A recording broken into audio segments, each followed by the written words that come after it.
April 5 കേരളത്തിലെ ആദ്യ മന്ത്രിസഭ അധികാരമേറ്റ ദിനം.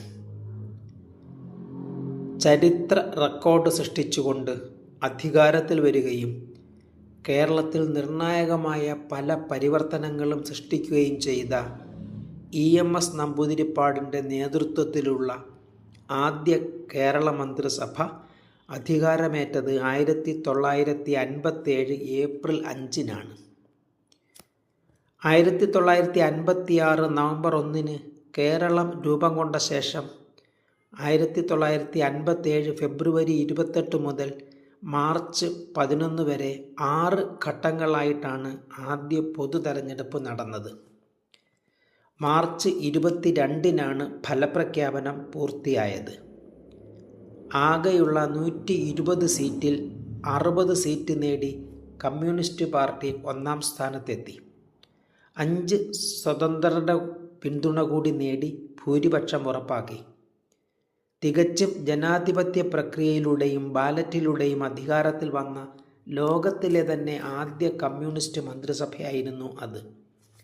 മുഖ്യമന്ത്രി EMSനോടൊപ്പം C. Achutha Menon, professor Joseph Mundassery, VR Krishna Iyer, KR Gauri, TV Thomas, KP Gopalan, TM Majeed, Chathan master, doctor AR Menon, KC George എന്നിവർ ഉൾപ്പെടെ ആകെ 11 അംഗങ്ങളാണ് ആ മന്ത്രിസഭയിൽ ഉണ്ടായിരുന്നത്. ഇത്രയേറെ പ്രഗത്ഭമതികൾ അണിനിരന്ന മറ്റൊരു മന്ത്രിസഭ അതിനുശേഷം കേരളത്തിൽ ഇന്നോളം ഉണ്ടായിട്ടില്ല.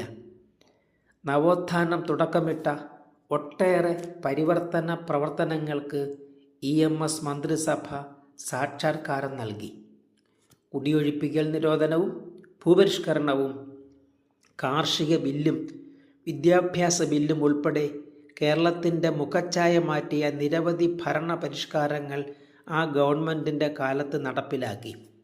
പക്ഷേ കേവലം 2 വർഷം പിന്നിട്ട് കഴിഞ്ഞപ്പോഴേക്കും ജാതി മത സംഘടനകളും കോൺഗ്രസ് പാർട്ടിയും ചേർന്ന് വിമോചന സമരം നടത്തിയതിൻ്റെ ഫലമായി 1959 ജൂലൈ 31 EMS മന്ത്രിസഭയെ 356 ഭരണഘടനാ വകുപ്പ് ഉപയോഗിച്ച് പിരിച്ചുവിട്ടു.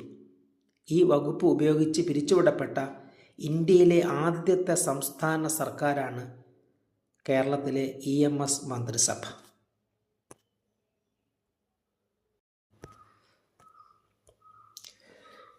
ദീനബന്ധു CF ആൻഡ്രൂസ് ചരമദിനം. ഒരു ഇംഗ്ലീഷ് മിഷണറിയായി ഇന്ത്യയിലെത്തുകയും ഇന്ത്യയെയും ഇന്ത്യക്കാരെയും വളരെയധികം സ്നേഹിക്കുകയും ഇന്ത്യൻ സ്വാതന്ത്ര്യ സമരത്തിൻ്റെയും ഐത്തത്തിനെതിരായ പ്രക്ഷോഭങ്ങളുടെയും ഭാഗമായി തീരുകയും ചെയ്ത ദീനബന്ധു CF ആൻഡ്രൂസ് 1940 ഏപ്രിൽ 5 കൽക്കട്ടയിൽ അന്തരിച്ചു. 1871 ഫെബ്രുവരി 2 ഇംഗ്ലണ്ടിൽ ജനിച്ച CF ആൻഡ്രൂസ് അവിടെ സർവകലാശാല വിദ്യാഭ്യാസം പൂർത്തിയാക്കിയ ശേഷം ആംഗ്ലിക്കൻ പുരോഹിതനായി മാറുകയും 1904 ഡൽഹിയിലെ സെൻറ്റ് സ്റ്റീഫൻസ് കോളേജിൽ അധ്യാപകനായി ഇന്ത്യയിലെത്തുകയും ചെയ്തു. ദക്ഷിണാഫ്രിക്കയിൽ വെച്ചു തന്നെ ഗാന്ധിജിയുമായി പരിചയമുണ്ടായിരുന്ന അദ്ദേഹം ഗാന്ധിജിയുടെയും ടാഗോറിൻ്റെയും അടുത്ത സുഹൃത്തായി മാറുകയും അവർക്കൊപ്പം ഇന്ത്യൻ സ്വാതന്ത്ര്യത്തിനു വേണ്ടിയും ഐത്താചാരങ്ങൾക്കും മറ്റ് അനാചാരങ്ങൾക്കുമെതിരായും പോരാടുകയും ചെയ്തു.